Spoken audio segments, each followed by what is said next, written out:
when we were in Bohol, we're so, I would call it lucky, no, mahal, kasi we're so lucky na napili namin na magstay ay sa, ang ganda naman ng babaeng tinitingnan mo, baby. I-like mo yan.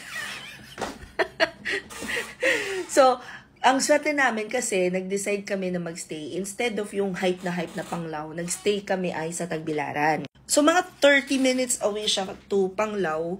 Pagkatapos nung na-experience lang namin na magtuktok from, tuktok nga ba? Basta yung tricycle nila, na-experience lang namin from Tagbilaran going to Panglao International Airport is nung pauwi na kami.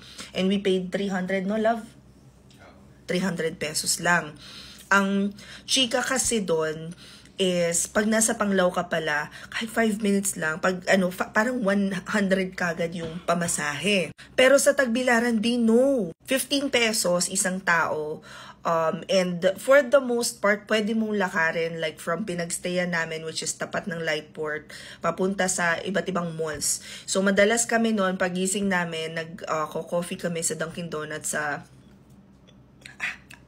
what's the mall?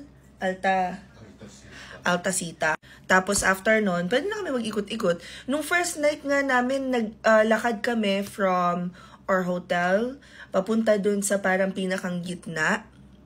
Tapos pabalik ng hotel. Tapos nung magtutour kami, nung papunta kami dun sa ATV sa Chocolate Hills, nag-rent kami ng car.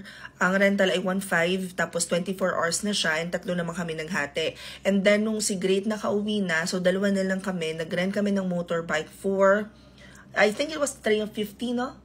350 or 400. Parang ganun. Super mura siya. So, mas marirecommend ko yun kasi unlike other places that we've been to, ang kalmado ng mga drivers sa Bohol. As in, super mababait yung mga drivers.